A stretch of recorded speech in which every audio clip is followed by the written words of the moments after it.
بسم الله الرحمن الرحيم نحمده ونصلي على رسوله الكريم اما بعد. اللہ تعالیٰ نے اپنے فضل و کرم سے ہم کو ایمان کی جو نعمت عطا فرمائی ہے وہ اتنی عظیم الشان ہے کہ اس کے برابر کوئی نعمت نہیں، نہ زمین میں، نہ آسمان میں، نہ دنیا میں، نہ آخرت میں. یہ ایمان جو اللہ پاک نے عطا فرمایا ہے یہ بہت بڑی دولت ہے جس کی ہمیں بے حد قدر کرنی چاہیے اور بہت ہی دل و جان سے اللہ تعالیٰ کا شکر ادا کرنا چاہیے. اور اللہ تعالیٰ کتنے مہربان ہیں کہ اس نعمت کا شکر ادا کرنا تو خود ہماری طبیعت کا بھی تقاضا ہے، ہماری عقل کا بھی تقاضا ہے کہ جب اللہ پاک نے ہم پر اتنا بڑا احسان فرمایا ہے، اتنا بڑا احسان فرمایا ہے تو ضرور ہم دل و جان سے اس کا شکر ادا کریں. جب کوئی چھوٹا سا ہم پر احسان کرتا ہے تو ہمارا ضمیر یہ کہتا ہے کہ ہمیں شکر ادا کرنا چاہیے. تو جو ذات سب سے بڑھ کر ہے اور اس کا یہ احسان سب سے بالا ہے تو پھر تو لازماً ہمارا ضمیر یہ کہتا ہے، ہمارا ایمان یہ کہتا ہے، ہماری طبیعت یہ کہتی ہے کہ بس جتنا بھی ہم اس کا شکر ادا کریں وہ کم ہے. مگر بس اللہ تعالیٰ کے تو کرم ہی کرم ہے، بس فضل ہی فضل ہے، مہربانی ہی مہربانی ہے کہ ہم اگر اس کے اوپر شکر ادا کریں تو وہ اس پر بھی اجر عطا کرے. مثلاً ایک حدیث میں آتا ہے کہ جو آدمی 3 مرتبہ سویرے اور 3 مرتبہ شام کو یہ کلمہ کہے، رضیت باللہ ربا وبالاسلام دینا وبمحمد صلی اللہ علیہ وسلم رسول النبی اور کما قال صلی اللہ علیہ وسلم، میں اللہ تعالیٰ کے رب ہونے پر راضی ہوں، اسلام کے دین ہونے پر راضی ہوں اور نبی اکرم جناب رسول اللہ صلی اللہ علیہ وسلم کے نبی و پیغمبر ہونے پر دل سے راضی ہوں. یہ بھی تو شکر کا ایک انداز ہے کہ اللہ آپ نے دونوں جہاں کے اور سارے نبیوں کے سردار کا مجھے امتی بنایا اور ایسے رحمت کائنات کو ہمارا نبی و پیغمبر بنا دیا. میں بالکل راضی ہوں یا اللہ آپ کو. اور اسلام جیسی عظیم نعمت اور دولت سے آپ نے سرفراز فرمایا، میں راضی ہوں. اور یا اللہ آپ نے مجھے اپنا بنا لیا، آپ میرے بن گئے، آپ نے مجھ پر اتنا بڑا کرم فرما دیا. کروڑوں انسان ہوئے ہیں جو کوئی کسی درخت کو خدا بنا بیٹھا ہے، کوئی کسی بت کو، کوئی کسی دیو کو، کوئی کسی دیوی کو، کوئی چاند سورج کو، کوئی آگ کو اور کوئی کسی کو، یہاں تک کہ سانپ بچھوں کو بھی لوگوں نے خدا بنا رکھا ہے. گائے بھی ان کا خدا ہے، پروردگار اللہ علیاذ باللہ. تو وہ بھی تو اسی دنیا میں رہتے ہیں، ان کی بھی تو 2 آنکھیں ہیں، 2 کان ہیں، 2 ہاتھ ہیں، 2 پیر ہیں. وہ بھی تو ہماری طرح چلتے پھرتے ہیں، کھاتے پیتے ہیں، شادی بیاہ کرتے ہیں، کاروبار کرتے ہیں، لیکن اللہ تعالیٰ انہیں خدا نہیں. یہ اتنا بڑا اللہ تعالیٰ نے ہم پر احسان فرمایا کہ ہمیں اپنا بنا لیا اور اللہ تعالیٰ ہمارے پروردگار اور خالق و مالک بنے. وہ تو ہے ہی ہیں لیکن اللہ پاک نے ہمیں اپنے اوپر ایمان لانے کی توفیق عطا فرمائی. میں اس پر دل و جان سے راضی ہوں. یا اللہ آپ ہمارے رب ہیں، میں اس پہ دل و جان سے راضی ہوں. رضیت باللہ ربا، میں اپنے اللہ تعالیٰ کے رب ہونے پر راضی ہوں، اسلام کے دین ہونے پر راضی ہوں، نبی اکرم جناب رسول اللہ صلی اللہ علیہ وسلم کے رسول و نبی ہونے پر راضی ہوں صلی اللہ علیہ وسلم۔ بھئی یہ شکر ہے ایمان کا، جس کو اس انداز سے اس حدیث میں بتایا گیا ہے۔ تو خالی ہمارا اس طریقے سے شکر ادا ہو جاتا تو بھی بہت بڑا ان کا کرم در کرم ہوتا کہ شکر تو ہمارے دل میں واجب تھا، ہم اس کا ادا کرنے کا طریقہ جانتے نہیں تھے، وہ بھی مہربانی کر کے انہوں نے طریقہ یہ بتا دیا، اچھا بھائی تم اس نعمت کا یوں شکر ادا کر دو، بس یہیں تک بھی بات رہتی تو بہت بڑا ان کا احسان اور انعام تھا، کرم تھا۔ نہیں، مگر ان کے تو بس کرم کی کوئی حد ہی نہیں، بس اللہ تعالیٰ کی رحمتیں کوئی انتہائی نہیں۔ حدیث میں آتا ہے کہ جو یہ کلمہ صبح شام 3 دفعہ کہے گا تو قیامت کے دن اللہ تعالیٰ اس کو اتنا اجر و ثواب عطا فرمائیں گے، اتنا عطا فرمائیں گے، اتنا عطا فرمائیں گے کہ یہاں تک کہ بندہ راضی ہو جائے گا اور یہ کہا پروردگار بس میرے لیے اتنا ہی کافی۔ اور جب تک بندہ راضی نہیں ہوگا اللہ تعالیٰ دیتے رہیں گے، دیتے رہیں گے، بس جب تک وہ راضی نہیں ہوگا اللہ تعالیٰ دیتے رہیں گے۔ آپ بڑا بتا جتنے دن تک بھی وہ کہتا رہے گا، جتنے عرصے تک وہ یہ کہے گا مجھے تو یہ بھی دے دیجئے، میں تو ابھی راضی نہیں ہوتا، یہ بھی دے دیجئے، یہ بھی دے دیجئے، یہ بھی دے دیجئے، یہ بھی دے دیجئے، یہ بھی دے دیجئے، مانگتا رہے گا۔ اللہ تعالیٰ کی تو عطا لامتناہی ہے۔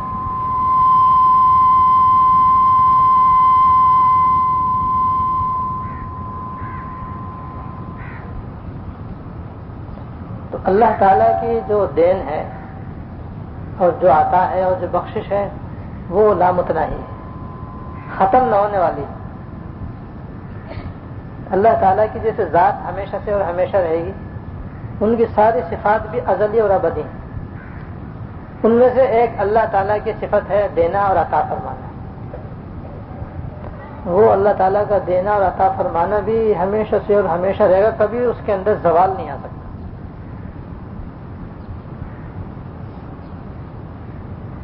اس لیے اللہ تعالیٰ دینے سے ہاتھ نہیں روکیں گے،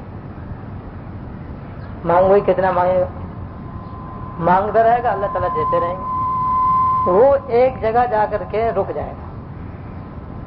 اس لیے کہ اللہ تعالیٰ کی ذات تو لامحدود ہے، اس کی صفات بھی لامحدود ہے، اس کی عطا بھی لامحدود ہے، بندہ ہر لحاظ سے محدود ہے۔ جس طرح کھانے کی طاقت بھی ایک محدود ہے، سوچنے کی طاقت بھی محدود ہے، مانگنے کی طاقت بھی محدود ہے، ایک حد پہ جا کر آخر رک ہی جائے گا۔ جب رک جائے گا اللہ تعالیٰ فرمائے بس میں حضرت بس بہت ہے، میں راضی ہو گیا، بس تو اچھا بس چل بھائی، جب تو راضی تو بس اب ہم بھی نہیں تو اور چاہے تو اور لیتے، ان کے تو خزانے اتنے ختم ہی نہیں ہو سکتے۔ تو یہ تو ہم اللہ ایمان کا شکر ادا کر رہے ہیں رضیت باللہ ربن پڑھ کے، مگر ان کی مہربانی یہ ہے کہ وہ قیامت میں اس پڑھنے کی وجہ سے اتنا دیں گے، اتنا دیں گے، اتنا دیں گے کہ بندہ راضی ہو جائے گا۔ جب راضی ہو جائے گا تو بس پھر دینا بند کر دیں گے، ورنہ دیتے ہی چلے جائیں گے۔ اب بتاؤ کتنی ان کی مہربانی ہے۔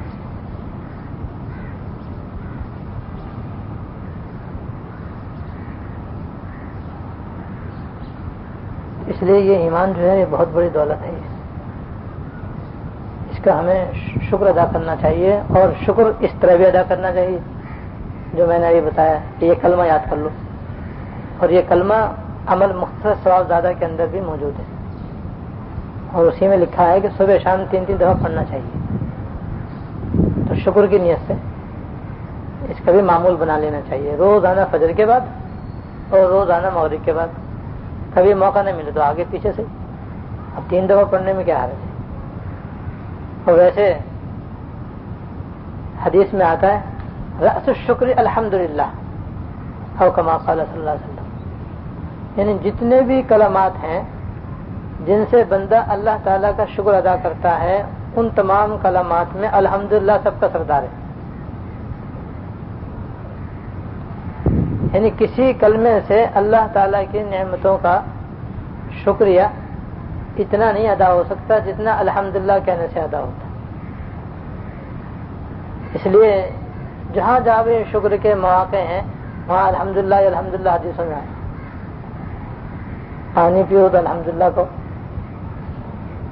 کھانا کھا کے فارغ ہو تو الحمدللہ کو، سو کر اٹھو تو الحمدللہ الذی احیانا بعد ما اماتنا والیہ النشور پڑھو، سواری پر بیٹھو تو پہلے بسم اللہ پڑھو، جب بیٹھ جاؤ تو الحمدللہ کو، اس کے بعد سبحان اللہ سخر لنا کہا. کپڑے پہنو، چاہے روزانہ کے کپڑے پہنو اور چاہے بالکل نیا کپڑا پہنو، اس میں الحمدللہ پہلے الحمدللہ الذی کسانی ما واری بھی عورتی، الحمدللہ الذی کسانی ھذا ورزقنی، یہ سب کپڑا پہننے کی دعائیں ہیں الحمدللہ پہلے. تو اس لیے یہ بھی یاد رکھو کہ جب کبھی کوئی نعمت اللہ تعالیٰ عطا فرمائے، جن میں سب سے بڑی نعمت ہے ایمان کی نعمت ہے، سب سے بڑی دولت جو ہے وہ ایمان کی دولت ہے. بس اس نعمت کو جو ہے نا بس رہ کے سے خیال آنا چاہیے ہمیں، رہ کے. یہ ایسی نعمت ہے جس کا رہ کے خیال آتا رہنا چاہیے، اور بس دل سے الحمدللہ الحمدللہ یا اللہ یا اللہ آپ نے کتنا بڑا کرم فرمایا کہ آپ نے کروڑوں انسانوں کے اندر آپ نے مجھے ایمان کی نعمت سے سرفراز ہو. یا اللہ بس میں کیسی نالائقی کروں، کچھ بھی کروں، مگر آپ اپنی اس نعمت کو مجھ سے واپس نہ لیں، کیونکہ یہ اس سے بڑی کوئی نعمت نہیں ہے. اور اگر خدا نہ کرے کسی سے یہ نعمت چھن جائے تو اس سے بدتر کوئی انسان نہیں، چاہے دنیا کا حسین ترین آدمی ہو، چاہے دنیا کا صحت مند آدمی ہو، اور چاہے دنیا کا مالدار ترین آدمی ہو، اس سے بدتر کوئی انسان نہیں اگر اس کے اندر سے ایمان چلا جائے. اس لیے بڑا رہ کے یہ خیال دل میں آتے رہنا چاہیے کہ اے اللہ آپ نے ہمیں اپنے کرم اور اپنے فضل سے دولت ایمان عطا فرمائی. اور اللہ تعالیٰ نے چونکہ یہ بہت ہی مہربانی فرمائی ہے اور خود فرمائی ہے، ہم کیا مانگتے اور کیا ہم تقاضا کرتے، بس وہ ہم سے زیادہ ہماری ضرورت کو جانتے ہیں. اس لیے انہوں نے اپنے فضل ہی سے ایسی دولتیں عطا فرمائی ہیں. تو ایمان جیسی نعمت بھی اللہ پاک نے اپنے فضل سے ہمارے بن مانگے عطا فرمائی. تو جب تک اللہ نہ کرے معاذ اللہ خدا نہ کرے، جب تک خود انسان اس نعمت کو نہیں ٹھکرائے گا وہ کبھی اس نعمت کو واپس نہیں دے گا. چنانچہ یہاں تک علماء نے لکھا ہے کہ جب لوگ دنیا سے آخرت میں پہنچ جائیں گے اور حساب و کتاب پر حق ہے، اللہ پاک بس آخرت کے حساب سے ہمیں معاف فرما دے. اور یہ بھی دعا کرتے ہی رہنا چاہیے اور دنیا میں ڈرتے رہنا چاہیے کہ بھئی آخرت میں حساب دینا، کسی کی پائی ہمارے پیچھے ہماری طرف رہ نہ جائے، کسی کا کوئی زبانی حق، کسی کا کوئی مالی حق، کسی کا کوئی ہاتھ پیر کا حق ہماری طرف رہ نہ جائے. مالی حق تو یہ کہ بھئی کسی کے پیسے ہم نے نہیں دیے، یا ہم نے کم تول دیا، کم ناپ دیا. یہ ایک عام گناہ بن گیا، یہ کم تولنے کم ناپنے کا ایک عام فیشن بن گیا. اللہ بچائے، کم تولنے کم ناپنے، ملاوٹ کرنے کا، دھوکہ دینے کا عام گناہ، جھوٹ بولنے کا، سودے کے جھوٹ بولنے کا عام گناہ ہو گیا.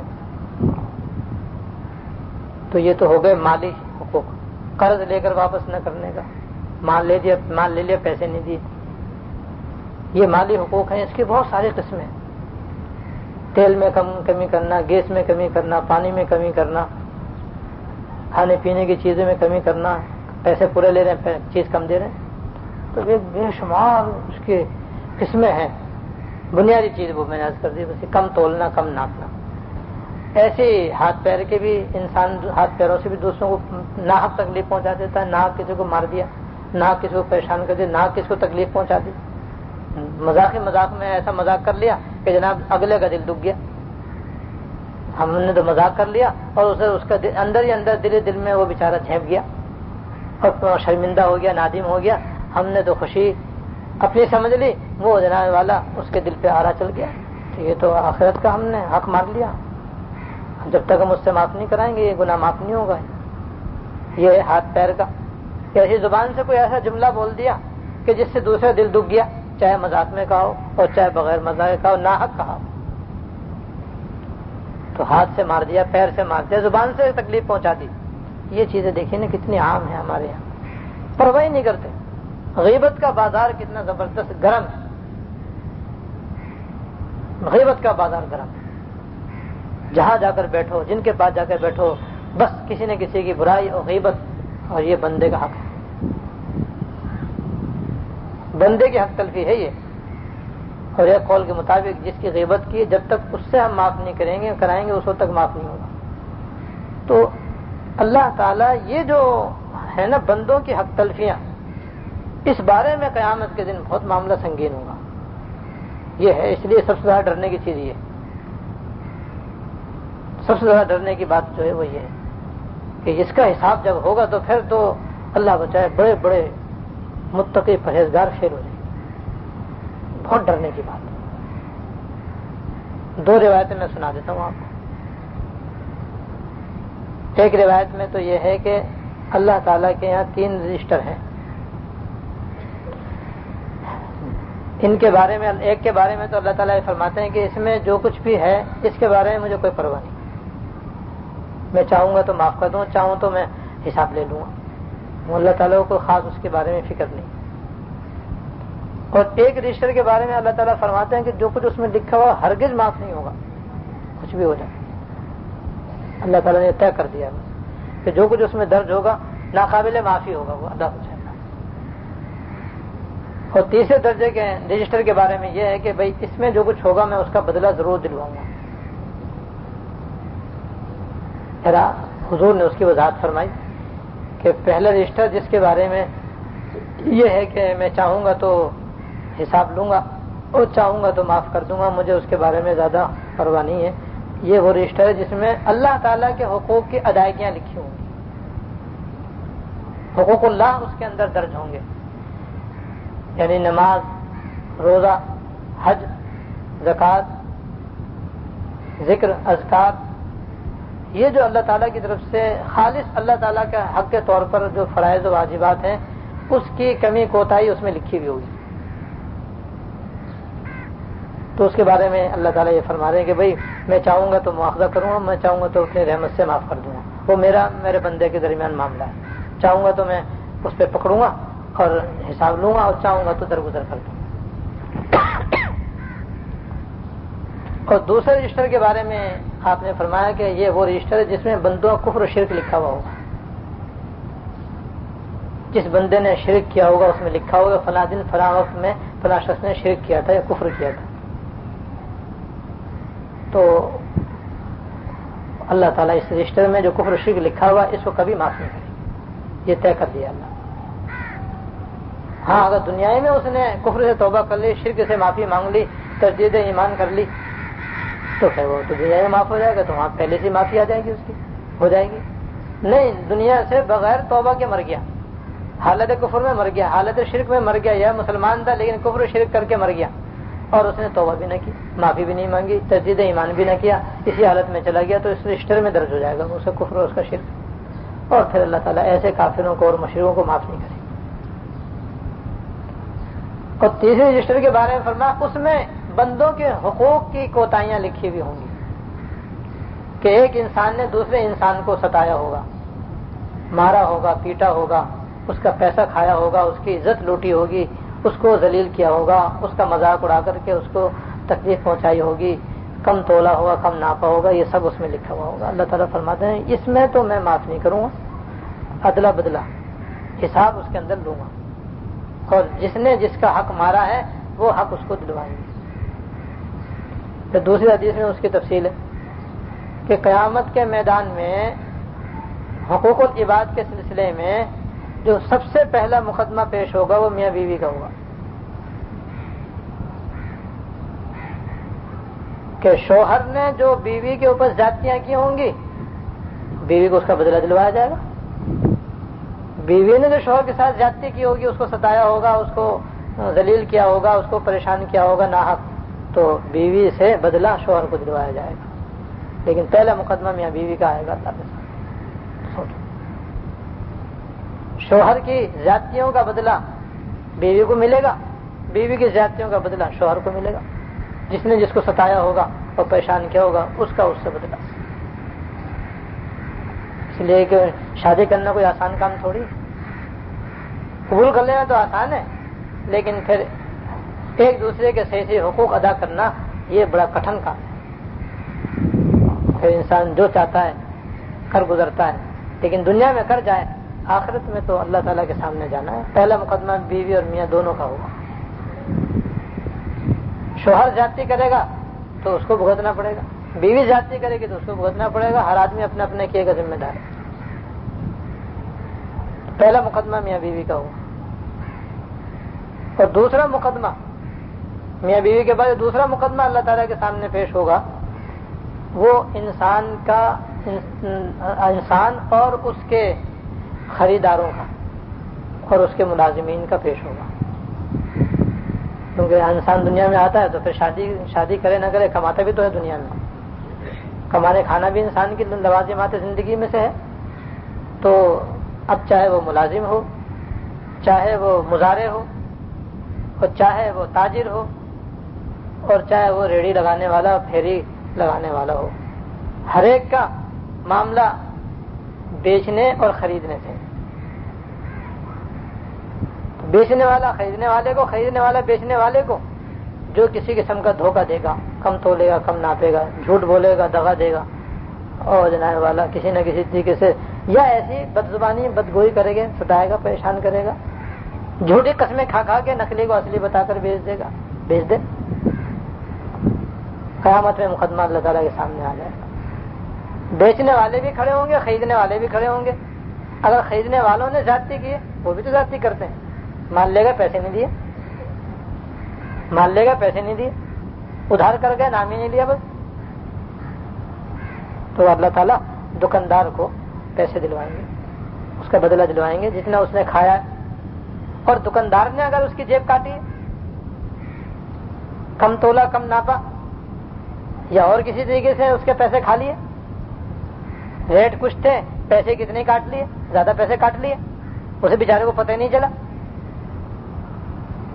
دکاندار کو سب پتا تھا، مگر تو انجانا ہے، اسے کیا معلوم، لے لو جتنے دل چاہے اس سے، اب لے لی، یہاں تو لے لو، وہاں مقدمہ آ جائے گا پورا، کیونکہ اللہ تعالیٰ علیم و خبیر۔ اللہ تعالیٰ ایک ایک ذرے کو، گھاس کے ایک پتے کو جانتے ہیں جب وہ ہلتا ہے۔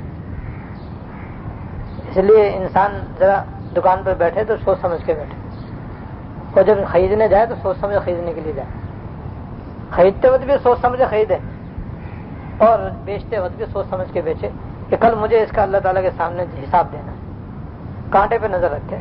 اس لیے حکم ہے کہ جھکتا ہوا تولے، کیونکہ اس میں خطرہ کم ہے، اور بالکل ٹھیک ٹھیک تولے، صحیح تولے، لیکن وہ بڑا خطرناک معاملہ ہے کہ اگر رائے برابر بھی کم ہو گیا تو پھر آخرت میں دینا پڑے گا، رائے برابر زیادہ ہو گیا تو اجر ملے گا، یہاں یہ برکت وہاں بھی اجر ملے گا، اور اگر رائے برابر کم دے دیا تو بس اللہ کی بچا، وہ تو کانٹا گلے میں اٹک جائے۔ چنانچہ ایک قصہ ہے، ایک مرنے والے کا یہ قصہ ہے کہ ایک آدمی کا انتقال بہت قریب آ گیا، جناب وہ سب باتیں کر رہا ہے سب، اور اس کے جو لواحقین ہیں وہ سمجھ رہے ہیں کہ اب اس کا آخری وقت ہے، تو اس سے کہہ رہے ہیں بھائی کلمہ پڑھ لے، لیکن وہ کلمہ نہیں پڑھے، ویسے سب باتیں کر لے۔ اس سے کہا بھائی مجھے پہچانا؟ ہاں پہچان رہا ہوں، ساری باتیں کر رہا ہے، لیکن جب اس سے کہا کلمہ پڑھ لے تو کلمہ نہیں پڑھتا وہ۔ آخر سب نے کہا یار ہم تجھے اتنی مرتبہ کہہ چکے ہیں کلمہ پڑھ لے، کلمہ پڑھ لے، تو کلمہ کیوں نہیں پڑھتا ہے؟ اس نے کہا جب میں کلمہ پڑھنا چاہتا ہوں تو ترازو کا جو کانٹا ہے وہ میرے حلق میں اٹک جاتا ہے، میری زبان ہی نہیں ہلتی کلمہ پڑھنے کے لیے۔ زندگی پر اس نے ڈنڈی ماری تھی، کم تولا تھا اس نے، تو کم تولنے کے نتیجے میں اتنا لوگوں کا حق اس نے کھا لیا کہ اب مرتے وقت وہ کانٹا حلق میں آ کے اٹک گیا، کلمہ پڑھنے سے اس نے روک دیا اس کو کہ تو کس سے کلمہ پڑھتا ہے؟ جسے کلمہ پڑھتا تھا اسے کلمے کے مطابق تو نے تولا نہیں، اب کس زبان سے تو کلمہ پڑھتا ہے؟ اللہ بچائے، اللہ تو بھائی تاجر اور خریدار، ملازم اور سیٹ افسر اور اس کے ماتحت، جتنے بھی معاملہ کرنے والے لوگ ہیں، زمیندار اور اس کے کیا کہتے ہیں مزارع، کاشتکار، نمبر 2 پہ ان سب کا معاملہ آئے گا۔ جس نے جس کا حق مارا ہوگا اس کا حق کا بدلہ دلوایا جائے گا۔ تیسرے نمبر پر پھر آدمی کے پڑوسی آئیں گے، دوست احباب عزیز و اقارب آئیں گے کہ کون کون اپنے پڑوسیوں کے ساتھ زیادتی کرتا تھا، اپنے عزیز و اقارب کے ساتھ بدسلوکی کرتا تھا اور ان کو ستاتا تھا اور پریشان کرتا تھا، ناحق ان کو ایذائیں پہنچاتا تھا، ان کا معاملہ پیش ہوگا۔ ایک حدیث تو یہ ہو گئی، دیکھو دونوں حدیثوں کی تشریح ہو گئی ہے ذہن میں میرے۔ ایک اور سناتا ہوں آپ کو، اللہ تعالیٰ بس وہی ڈرنے کی ضرورت ہے، بس بہت زیادہ ڈرنے کی ضرورت ہے کہ اللہ تعالیٰ آخرت میں اس معاملے میں بس ہمیں معاف فرمائے اور یہ معاملہ جو ہے ہمارا کسی طریقے سے صحیح ہو جائے۔ اور ہو سکتا ہے یہ نہیں کہ یہ مشکل ہے یا ناممکن ہے، انتہائی آسان ہے بشرطے کہ ہم چاہیں۔ تو ہی اگر نہ چاہے تو بہانے ہزار ہیں، ایک خواجہ درد نیز مگر نہ طبیب ہست۔ علاج تو ہے، بچنے کا طریقہ موجود ہے، مگر چاہے نہ کوئی، جو چاہے گا تو پھر سب کچھ ہو جائے گا۔ دوسری حدیث کا خلاصہ یہ ہے کہ حساب و کتاب ہو جانے کے بعد پھر بعض علماء نے لکھا ہے کہ جب تمام لوگ پل صراط پہ سے گزریں گے تو 7 جگہ پر 7 قسم کے اعمال کی جانچ پڑتال ہوگی۔ آخری اس جانچ پڑتال میں جب وہ 7 مرحلوں سے گزر جائے گا تو پل صراط سے نیچے اترے گا اور جنت میں جائے گا، ورنہ ان 7 مرحلوں میں سے کہیں بھی اگر فیل ہو گیا تو سیدھا جہنم میں جائے گا۔ اور یہ سب کو معلوم ہے کہ پل صراط جہنم کے اوپر ہوگی، اس پر سے گزریں گے، جو جہنمی ہوں گے وہ نیچے گرتے جائیں گے، یا آنکڑے ہوں گے اس پل صراط کے اوپر، وہ آنکڑے جو ہوں گے وہ مثل زنبوروں کے، وہ جناب والا ان جہنمیوں کی کھوپڑیاں پکڑ پکڑ کے جناب جہنم میں ڈالتے ہیں۔ جو جنتی ہوں گے وہ آفس سے گزر جائیں گے، جہنمی ہوں گے وہ نیچے گزر جائیں گے۔ اللہ تو علماء نے لکھا ہے کہ پل صراط پر جب آنے والے آئیں گے تو سب سے پہلے کلمے کی تفتیش ہوگی کہ کلمہ ان کے پاس ہے یا نہیں، یعنی ایمان ہے یا نہیں، صاحب ایمان ہے یا نہیں۔ جو صاحب ایمان نہیں ہوں گے وہ پہلے ہی مرحلے سے دوزخ میں ڈال دیے جائیں گے۔ جن کے پاس صحیح کلمہ ہوگا یعنی صحیح ایمان ہوگا وہ آگے جائیں گے تو پھر دوسرے مرحلے پر نماز کی جانچ پڑتال ہوگی کہ دنیا میں یہ نماز پابندی سے پڑھتے سے نہیں پڑھتے، صحیح پڑھتے سے نہیں پڑھتے، فجر کی نماز قضا تو نہیں کرتے، دکان کی وجہ سے عشاء کی جماعت تو نہیں چھوڑ دیتے، دوپہر میں سونے کی وجہ سے ظہر کی نماز اور جماعت تو ترک نہیں کرتے تھے، عصر میں دکانداری زیادہ ہوتی ہے اس وجہ سے وہ کہیں عصر کی نماز تو نہیں ترک کرتے تھے کہ دکانداری کے پیچھے عصر بھی گئی، مغرب بھی گئی، بڑا آرڈر آ گیا تو جناب ساری نمازیں گئی، فجر سونے میں گئی، ظہر مارکیٹ میں گئی، عصر مغرب عشاء دکانداری میں گئی، یا اور بھی صورتیں ہو سکتی ہیں، تفریح کرنے گئے نماز غائب۔ تو دوسرے مرحلے پر نماز کی جانچ پڑتال ہوئی کہ دنیا میں نماز باجماعت پابندی کے ساتھ ادا کرتا تھا نہیں کرتا تھا، جو شرعی آزار ہیں اس کے اندر جو بھی حکم ہے وہ سب کو معلوم ہے، لیکن ہم لوگ تو بلا عذر شرعی کہیں جماعت قضا کرتے ہیں، کہیں نماز قضا کرنے کے عادی ہیں، اللہ بچائے، اللہ ماشاءاللہ جانچ پڑتال ہو، کیونکہ یہ حدیث آپ نے فضائل نماز میں پڑھ لی ہوگی اور نہ پڑھ لینا، موجود ہے اس کے اندر کہ اگر کسی مسلمان نے ایک نماز جان بوجھ کر بغیر کسی عذر کے قضا کر دی، پھر چاہے اس کی قضا بھی پڑھ لی، تب بھی ایک فرض نماز بلا عذر قضا کرنے کی وجہ سے 2,88,00,000 سال تک دوزخ میں جلایا جائے گا۔ اس لیے وہاں جانچ پڑتال ہوگی کہ کتنی نمازیں قضا کر کے آئے گی، فی نماز 2,88,00,000 سال اس کے لیے جہنم کے اندر رہنا ضروری ہے۔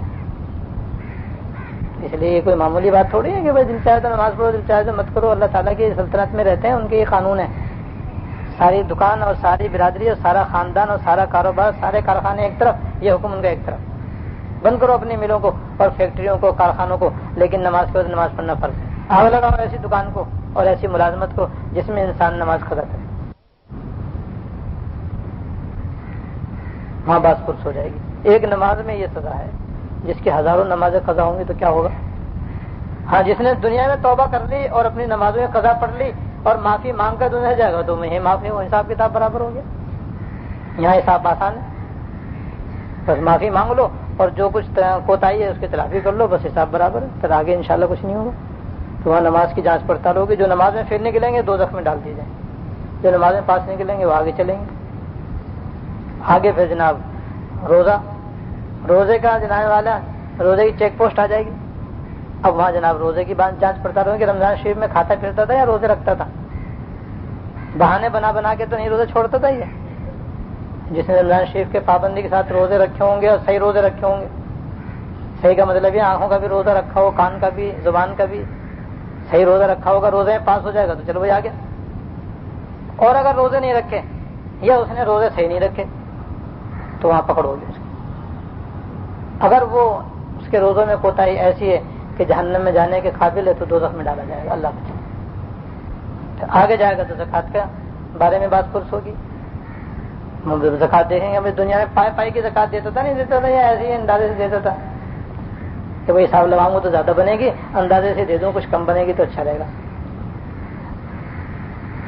ارے اندازے میں اتنی دے دیتا کہ جتنی بنتی تھی اس سے زیادہ نکل گئی پھر تو ٹھیک ہے. اور اگر اندازہ ہی ایسا لگایا کہ کم نکلی بنتی تھی زیادہ، وہاں پکڑ ہو جائے گی. مال تمہارا تھوڑی تھا، ان کا تھا. وہ تو مال کے ہم کہاں مالک ہیں؟ تو اللہ تعالیٰ کی عطا ہے. جس کو چاہیں وہ زیادہ دے دیں، جس کو چاہیں کم دے دیں. تو ان کا مال اور انہوں نے اپنے راستے میں دینے کے لیے کہا، ہم جناب اس میں ڈنڈی مار رہے ہیں اور زکوٰۃ پوری نہیں نکال رہے، صحیح حساب نہیں لگا رہے. اللہ بچائے. اس لیے ضروری ہے کہ صحیح حساب لگائیں، صحیح چٹھا جوڑیں اور پھر بھی زیادہ نکالیں. اس ڈر سے کہیں ایسا نہ ہو کم پڑ جائے. ایک لطیفہ یاد آ گیا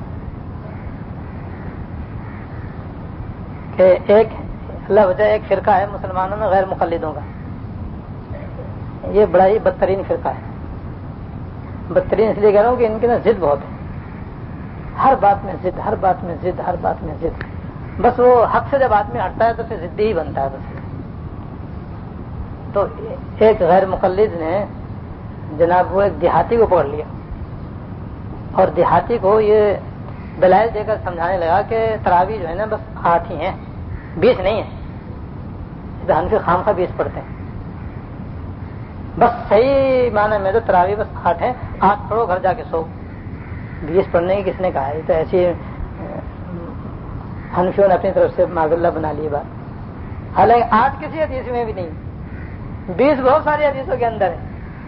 ان لوگوں کے عجیب ہی اللہ تعالیٰ. بس وہی بات ہے کہ جب آدمی حق سے ہٹتا ہے تو پھر عقل بھی آدمی کی رائے راست سے ہٹ جاتی ہے. ان کے اکثر مسئلوں میں ایسے ہی حال ہے کہ جو حدیث میں نہیں ہے اس پہ اڑے بیٹھے اور جو حدیثوں میں اسے چھوڑے بیٹھے. کسی حدیث میں بھی 8 تراویح کا ذکر نہیں. اگر ہے تو جناب کم سے کم 20 کا، 20 سے زیادہ کا بھی ہے. 20 سے کم کا تو ہے نہیں، اس سے زیادہ تو ہے. 33 تک ہے تراویح. تو وہ غیر مقلد دیہاتی آدمی کو اپنے خوب دلائل دے رہا اور خوب سمجھا رہا، کوشش کر رہا ہے یہ کہ بھئی بس صرف تراویح تو 8 ہی ہیں، 20 نہیں ہے، لہذا 8 پڑھنی چاہیے.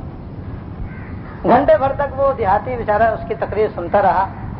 جب وہ اپنی گا چکا تو اس نے کہا کہ بھئی میں تو ان پڑھ آدمی ہوں، جاہل آدمی ہوں، نہ میرے میں عقل ہے نہ میرے میں علم ہے، میں کیا تیرے دلائل کو سمجھوں. پر ایک میری بات سمجھ میں آتی ہے، وہ میں تجھے بتا دیتا ہوں، وہ سن لے. ویسے تو بھی سنا. ہاں میری عقل تو یوں کہے کہ 20 ہی پڑھنی چاہیے. وہ کیوں؟ اس لیے کہ اگر اللہ پاک نے 8 مانگی تو 12 انٹی میں رہیں گی اور 20 مانگی تو 8 والا کہاں سے دے گا. اس لیے میری عقل تو یہ کہتی 20 ہی پڑھنی چاہیے. کہ زیادہ مانگ لی تو 20 مانگے تو 20 تو دے دیں گے بھائی، اور 8 پڑھی ہوں گی تو 12 کہاں سے لائیں گے.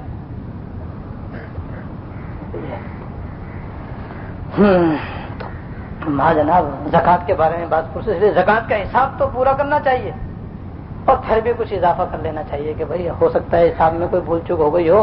حساب ہی ہوتا ہے، اس میں 20 غلطیاں ہوتی ہیں، لہذا کچھ زیادہ نکل جائے تو صدقہ ہی بن جائے گا. صدقہ بھی تو ہمارے اکاؤنٹ میں جمع ہوگا. تو جس زکوٰۃ میں پاس ہو جائے گا تو پھر آگے حج عمرہ آ جائے گا. جن پر دنیا میں حج فرض ہوا تھا وہ وہاں جناب اس پہ جانچ پڑتال ہوگی. حج کرے گا تو عمرہ بھی کرے گا, تو حج عمرے کی وہاں جانچ پڑتال ہوگی. جس نے دنیا کو دکھانے کے لیے اور حاجی بننے کے لیے الحاج بننے کے لیے حج کیا ہوگا تو وہ دوزخ میں ڈالا جائے گا, اور جس نے اللہ کو راضی کرنے کے لیے اپنی زندگی کو پلٹنے کے لیے حج کیا تھا وہ انشاءاللہ پاس ہو جائے گا. اس لیے جس نے حج کر لیا وہ اپنے حج کا پاس کریں گے. حج اس لیے نہیں ہوتا ہے کہ حج کرنے کے بعد پھر انسان تاجی بن جائے اور دوبارہ فسق و فجور میں اور عیاشی میں اور بدماشی میں اور گناہوں کے اندر غرق ہوتا چلا جائے. اکثر حاجیوں کا یہ حال ہوتا ہے کہ جب حج کرنے جاتے ہیں تو بڑے متقی بن کر جاتے ہیں, اور جب حج کر کے آتے ہیں تو پچھلی کسر بھی نکال دیتے ہیں. الیاذ باللہ الیاذ باللہ. پھر ایسے گناہوں کے اندر غرق ہوتے ہیں کہ جناب وہ حج بھی ان کا شرما جاتا ہے. اس لیے ضرور اپنے حج کا خیال رکھیں. تو حج عمرے کی وہاں جانچ پڑتال ہوگی. اگر کسی کا صحیح حج نکلا تب تو جناب والا اس کو آگے چلنے کی اجازت ہوگی. اگر حج صحیح نہ نکلا تو دوزخ میں ڈالا جائے گا. اس کے بعد چھٹے نمبر پر آگے جب جائے گا تو وضو اور غسل کے بارے میں اس کے بعد جانچ پڑتال ہوگی. کیونکہ بہت سے لوگ وضو کرتے ہیں لیکن ان کی کوہنیاں, ان کی ایڑیاں خشک رہتی, خاص طور سردیوں کے اندر. خاص طور پر جب جلدی جلدی دکان سے آتے ہیں, ڈیوٹی پہ سے آتے ہیں یا ادھر ادھر سے آتے ہیں تو اس کو جلدی جلدی وضو کرنے کی عادت ہوتی ہے, اور وہ جلدی جلدی وضو کرتے ہیں اس حال میں کہ ان کے اعضائے وضو میں کچھ نہ کچھ خشکی باقی رہ جاتی ہے, یا ان کا وضو اکثر خلاف سنت ہوتا ہے, خلاف شرع ہوتا ہے. تو اگر فرض چھوٹ گیا تو وضو ہی نہ ہوا.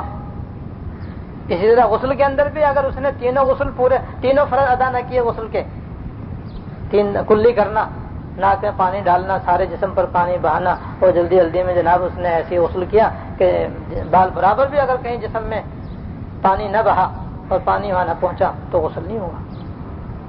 اس لیے غسل اور وضو یعنی غسل فرض اور وضو اس کو بہت ہی احتیاط سے سنت کے مطابق کرنا چاہیے. سنت کے مطابق میں اس لیے کہہ رہا ہوں کہ سنت کے مطابق جو وضو اور غسل ہوتا ہے وہ الحمدللہ اس میں فرائض تو ادا ہو ہی جاتے ہیں, بلکہ سنت کا نور بھی اس میں ضرور آ جاتا ہے, اور وہی عمل اللہ تعالیٰ کے یہاں پاس ہوگا جو سنت کا نور لیے ہوئے ہوگا. اب آیا 7واں مرحلہ جو سب سے آخری مرحلہ ہے. یہ جو مرحلہ ہوگا جانچ پڑتال کا, یہ حقوق العباد کی جانچ پڑتال کا مرحلہ ہوگا. جو 6 کے 6 مرحلے پاس کر چکا ہوگا, کلمہ بھی صحیح نکلا, نماز بھی صحیح نکلی, روزہ بھی صحیح نکلا, زکات بھی صحیح نکلی, حج عمرہ بھی صحیح نکلا, وضو غسل بھی صحیح نکلا. اب آیا کہ آپ بتاؤ, میاں ہے تو شوہر, شوہر ہے تو بیوی, دکاندار ہے تو خریدار, خریدار ہے تو دکاندار, ملازم ہے تو سیٹ, سیٹ ہے تو ملازم, افسر ہے تو ماتحت, ماتحت ہے تو افسر. یہ سارے پڑوسی وڑوسی, عزیز و اقارب, دوست احباب کہاں کہاں زبان چلائی تھی, کہاں کہاں غیبتیں کی تھی, کس کس کی غیبتیں کی تھیں, کس کس کو مارا تھا, کس کس کی پیٹھ پیچھے برائی کی تھی, کس کس کے ساتھ بدتمیزی بدزبانی کی تھی. ان سب چیزوں کی جانچ پڑتال کی یہ ان میں پورا ہے یا نہیں.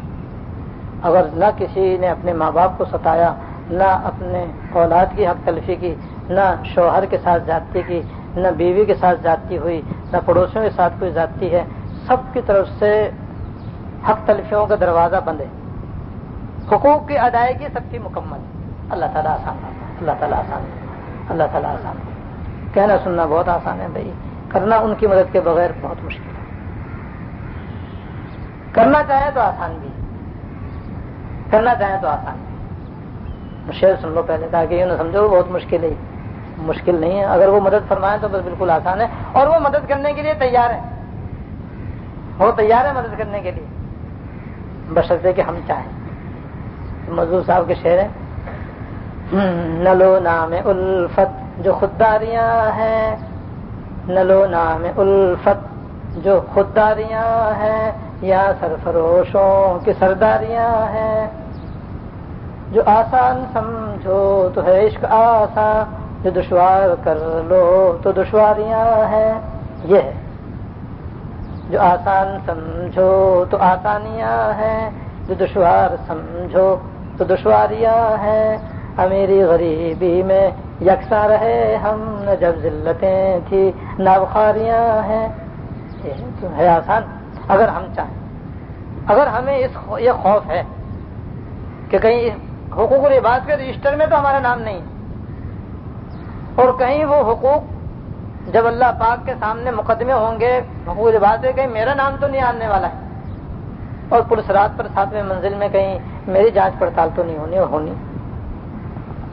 تو وہاں کا خوف اگر دل میں ہو تو پھر بالکل آسان ہے، اور پھر اللہ تعالیٰ مدد فرما دیتا ہے۔ جب یہ 5ویں 7ویں مرحلے پر بھی پاس ہو جائے گا تو پولیس رات سے نیچے اترے گا، تو اترتے ہی وہاں ایک حوض کوثر اور ہوگی جس کا جامع کوثر اس کو عطا ہوگا، اور ایک روایت میں کہ اس کے اندر یہ غسل کرے گا جو اس کے لیے آب حیات ثابت ہوگا، اور پھر یہ بالکل گورا چٹا صحت مند تندرست توانا ہو کر کے جنت میں چلا جائے گا۔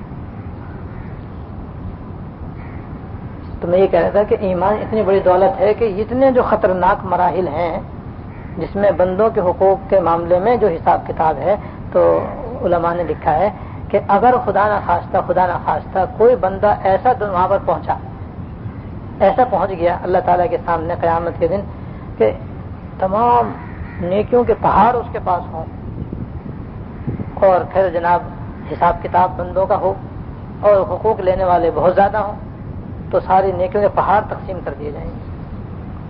تقسیم کرنے کے بعد پھر بھی کچھ اہل حقوق باقی رہ گئے کہ جی ہمارا تو حق باقی، اس نے ہمیں مارا تھا، اس نے ہمیں گھورا تھا، میں ڈر گیا تھا، تو اس پہ بھی بدلہ ملے گا، تم نے کیوں گھور کے دیکھا اس کو جس سے وہ ڈر گیا؟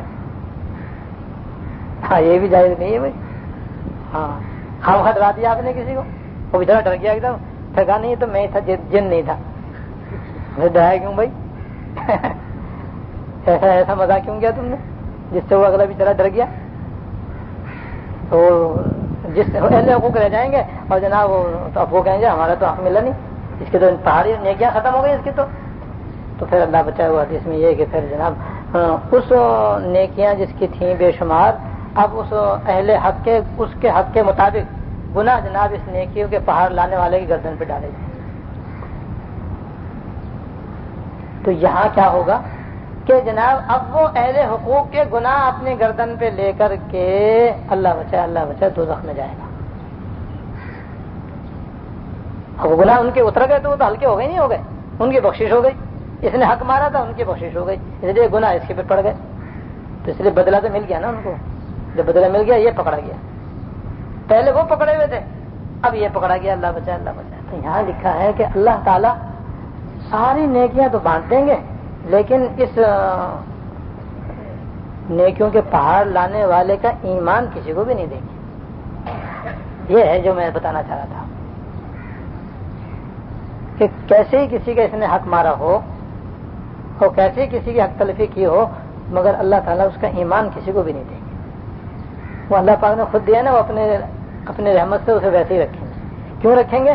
تاکہ یہ اپنے کیے کی سزا بھگت کر، چاہے بندوں کی حق تلفیاں اس نے کی ہیں اور انہیں گناہ اپنے سر پہ لاد لیے ہیں اور لاد کر جہنم میں جا رہا ہے، سزا پانے کے لیے جا رہا ہے، لیکن اللہ تعالیٰ کی یہ مہربانی ہوگی کہ ایمان نہیں دیں گے، اس ایمان کی بدولت کسی نہ کسی دن سزا پا کر اسے جنت سے دوزخ سے نکال کے جنت میں جائے گا۔ یہ کتنی بڑی رحمت ہے اللہ تعالیٰ۔ تو یہ ایمان بہت بڑی نعمت ہے۔ اس ایمان کے بھی دو تقاضے ہیں، یاد رکھو۔ ایک تقاضا تو یہی ہے کہ اللہ تعالیٰ کے حقوق بھی ہم پابندی کے ساتھ ادا کریں اور بندوں کے حقوق بھی پابندی کے ساتھ ادا کریں، اور دوسرا بہت بڑا تقاضا ایمان کا یہ ہے کہ ہم اللہ تعالیٰ کی نافرمانی سے بے حد بچیں۔ یہ جو گناہوں سے بچنے کا جو ایمان کا تقاضا ہے، بس یہ ہم لوگ اس کی طرف متوجہ نہیں ہوتے، بس یہ ہماری قابل افسوس حالت ہے، اس کی طرف متوجہ نہیں ہوتے۔ زیادہ متوجہ تو ادھر بھی نہیں ہے، فرائض واجبات اور اللہ تعالیٰ کے جو حقوق ہیں ان کو ادا کرنے میں بھی ہم سے بڑی زبردست کوتاہیاں در کوتاہیاں ہیں، لیکن اس سے کہیں زیادہ کوتاہی ہماری اس طرف ہے کہ جناب گناہ چھوڑنے کی طرف ہمارا خیال ہی نہیں جاتا۔ کوئی حسد میں مبتلا ہے تو وہ حسد کرنے میں لگا ہوا ہے، کسی کے دل میں کسی سے کینہ بھرا ہوا ہے تو وہ کینہ اپنے بھرے بیٹھا ہے، کسی کے دل میں دنیا کی محبت بھری پڑی ہے تو وہ اس میں بھرا ہوا ہے، اور کسی میں شہوت جو ہے وہ اپنے حد سے آگے بڑھی ہوئی ہے تو وہ اپنے شہوت کو لیے بیٹھا ہے۔